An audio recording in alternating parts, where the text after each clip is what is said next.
Bueno, muy buenos días, gracias por la asistencia. Básicamente vamos a dar información, la información que conoce la compañía, que hemos sacado pues de las fuentes oficiales acerca de la situación actual del coronavirus. ¿Cuál es la recomendación que estamos dando? Hay una entidad oficial del Estado que se llama el Ministerio de Salud, la cual debemos consultar cuando tengamos inquietudes. Entramos a cualquiera de las redes sociales o a través del internet, buscamos Ministerio de Salud y allí miramos donde salen los informes oficiales, porque no le llegan de que en tal ciudad, que tal cosa, pero la idea es todo eso, ir a la página del ministerio y verificar.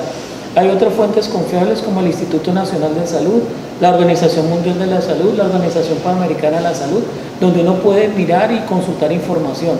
Pero todo lo que tiene que ver con el país es el Ministerio de Salud, ¿correcto? Porque si no nos llenamos de infinidad de información. Entonces, coronavirus, lo que debemos saber, la prevención es la clave, esa es la palabra clave, prevención. Prevención, porque anticipo no hay un tratamiento específico. El COVID-19, como se ha bautizado este coronavirus que genera la enfermedad que estamos viviendo actualmente, es un virus nuevo en el sentido de que es un nuevo tipo de una familia de virus que ya existe, que se llama coronavirus y de hecho ya ha ocasionado en el pasado problemas respiratorios desde leves a severos. Recordamos dos en particular, en el 2002 en China, se llama síndrome de dificultad respiratoria del adulto, con una mortalidad, un índice de mortalidad mayor a este virus que tenemos, más o menos 7.5 a 10% de mortalidad. Entonces no es un virus absolutamente nuevo, pertenece a esa familia. Esos coronavirus, producen generalmente enfermedades respiratorias, gripas, producen gripas, ¿ya?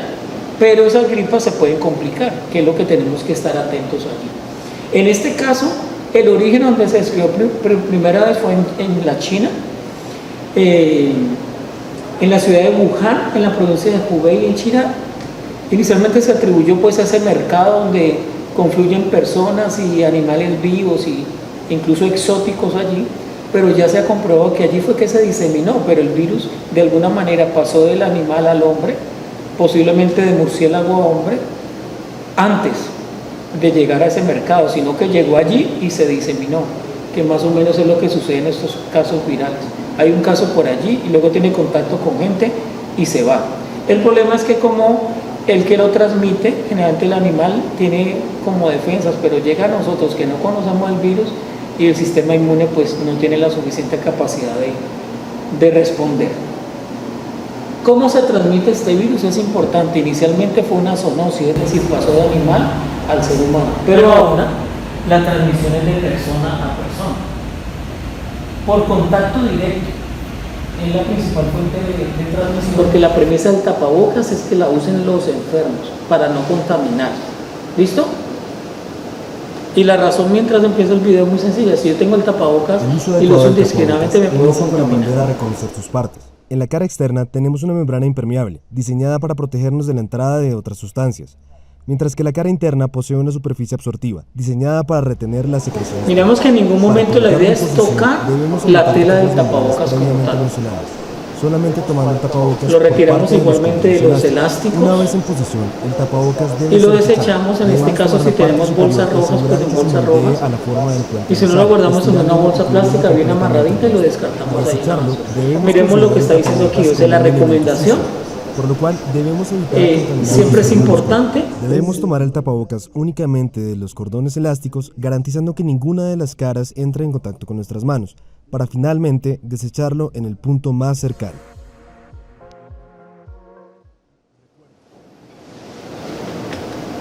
¿Por qué dice que incrementa el riesgo de adquirir una enfermedad? Porque si yo utilizo mal el tapabocas, lo que estoy haciendo es acumulando los virus allí. Y si yo con el tapabocas de la tela, pues me estoy contaminando las manos. Y la clave en este caso, lo fundamental es las manos. Entonces, vamos a ver un segundo video que tiene que ver con el lavado de manos, que es el pilar fundamental en la prevención. O sea, en esto se ha hecho muchísimo hincapié, porque el lavado de manos bien realizado disminuye el riesgo del contagio en un 50%. El uso del tapabocas disminuye el riesgo de contagio aproximadamente en un 10%, pero el uso del tapabocas nos va a ayudar a reducir el riesgo, el uso del correcto lavado de manos en un 50% de la probabilidad de que nos afecte. ¿Cuándo debemos lavarnos las manos? La mayor cantidad de veces posible. Hay algunos que recomiendan por lo menos cada 3 horas o en cuáles circunstancias. Siempre antes de comer. Siempre antes de comer. 2. Siempre después de ir al baño. Veamos el video y lo terminamos.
¿Hay vacuna para esta enfermedad? No hay vacuna para la enfermedad. O sea, todo tenemos que enfrascarlo en términos de prevención. Vamos a mostrar rápidamente cuál es la situación actual en el país y un poquito alrededor del mundo respecto al coronavirus. Recordemos que ya de una epidemia que es un aumento de número de casos en un país, ya se pasó una pandemia donde se trasladó fronteras y hay muchos países comprometidos. En este momento estamos hablando de entre 114 y 120 países ya donde hay casos, no necesariamente mortalidad, pero sí casos. Estamos ante una pandemia. Cuando sucede eso, normalmente hay 3 fases para atacarla: la preparatoria, donde todo el mundo se alista, hay controles, pero no hay casos. Ya cuando hay casos está la fase de contención, que es la que estamos viviendo actualmente en Colombia. Por ejemplo, en China seguramente ya está en la fase de mitigación, que es cuando pues ya no comienzan casos, sino cómo a resolver los que ya están presentes. Pero en Colombia estamos en la fase de contención. Obviamente hay medidas que se implementan y que crean traumas, como el tema de los viajes, y ahorita hablamos un momentitico de eso. La situación actual, esta foto no se ha renovado todavía, pero nos sirve como para mirar comparativamente cómo está Colombia respecto al mundo. Actualmente en el mundo tenemos más de 120.000 casos, 125.000 casos se refieren en algunos sitios. Como ven allí, mire que el comunicado viene directamente del Ministerio de Salud, que es la fuente oficial para poder reportar los casos. ¿Qué hay que tener en cuenta aquí, sobre todo con el tema de viajeros? Hay una directriz que dice que los viajeros principalmente de 4 países, España, Italia, Francia y China, deben pasar por un periodo de aislamiento o cuarentena.